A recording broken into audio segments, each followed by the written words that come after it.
So Honda അങ്ങനെ 10 പുതിയ motor cycles ആണ് ഇന്ന് ഷോക്കേസ് ചെയ്തേക്കുന്നത്. ലോഞ്ച് ചെയ്തിട്ടില്ല, ഷോക്കേസ് ചെയ്തേക്കുവാണ്. അതായത് ഇതിനകത്ത് ഏറ്റവും ഹൈലൈറ്റ് ആയിട്ട് പറയേണ്ട 2 വണ്ടി എന്ന് പറയുന്നത്, ഒന്ന് അവസാനം ഡേ ടു ദ പാർട്ടി എന്ന് തന്നെ പറയണം, അഡ്വഞ്ചർ സെഗ്മെന്റിൽ ഹോണ്ട ഒരു വണ്ടി ഇറക്കിയേക്കുവാണ്. അതായത് നമ്മുടെ നോർമൽ 300cc റേഞ്ചിൽ കേട്ടോ, ഹൈറ്റ് അല്ല, 300cc റേഞ്ചിൽ. അതായത് XR300 റാലിയും XR300 എല്ലോ, അങ്ങനെ 2 വേരിയൻസ് ആണ് ഇറക്കിയിരിക്കുന്നത്. ഇത് പ്രൈസിങ് കാര്യങ്ങളൊന്നും പുറത്തു വന്നിട്ടില്ല, പക്ഷെ നല്ലൊരു പ്രൈസിങ് ആണെങ്കിൽ സെഗ്മെന്റ് കില്ലർ തന്നെയായിരിക്കും വണ്ടി.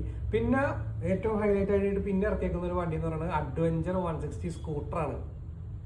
ഇത് പൊളിയും, കിട്ടിലും വണ്ടിയാണ്, കാണാനൊക്കെ അന്യായ ലുക്കാണ്.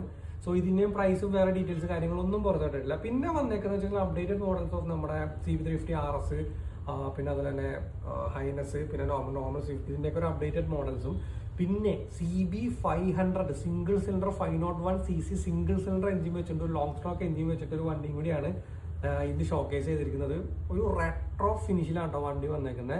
പിന്നെ ഒരു ഇലക്ട്രിക് സ്കൂട്ടറാണ്, ഏകദേശം ഒരു 150 കിലോമീറ്റർ റേഞ്ച് ഒക്കെ വരുന്നൊരു ഇലക്ട്രിക് സ്കൂട്ടറും കൂടിയാണ് ഇന്ന് ഷോക്കേസ് ചെയ്തിരിക്കുന്നത്. പിന്നെ അതിന്റെ ഒപ്പം തന്നെ റിബൽ 300, അതായത് ഒരുപാട് കാലമായിട്ട് വരും എന്ന് പറഞ്ഞുകൊണ്ടിരിക്കുന്ന റിബൽ 300 അവന് അവസാനം ഷോക്കേസ് ചെയ്തിട്ടുണ്ട്. അതായത് CB300 വരുന്ന എഞ്ചിൻ വെച്ചിട്ടാണ് ഇറക്കിയിരിക്കുന്നത്. പിന്നെ അതിന്റെ തന്നെ റിബൽ 500 കൂടി ലോഞ്ച് ചെയ്തിട്ടുണ്ട്. അത് നേരത്തെ ഇറങ്ങിയായിരുന്നു, ഇത് ഒന്നും കൂടി ഇപ്പോൾ ഒന്ന് പൊടി തട്ടി ഇറക്കിയേക്ക പോലെ വീണ്ടും ഇറക്കിയിട്ടുണ്ട്. സോ ഈ 10 വണ്ടികളിൽ വന്നേക്കണതിനകത്ത് ഇപ്പൊ എന്റെ ഒരു അഭിപ്രായത്തിൽ റാലിയും പിന്നെ അതുപോലെ നമ്മുടെ അഡ്വഞ്ചർ 160 ആയിരിക്കും, അതായത് ADV 160 സ്കൂട്ടർ ആയിരിക്കും എന്തായാലും ഇതിനകത്തൊരു കോലിളക്കം സൃഷ്ടിക്കാൻ പോകും. സോ നിങ്ങളുടെ അഭിപ്രായത്തിൽ ഇതിനകത്ത് ഏത് വണ്ടിയായിരിക്കും നമ്മുടെ ഈ മാർക്കറ്റിൽ ഹിറ്റ് ആകുന്നത്? Let me know in the comments.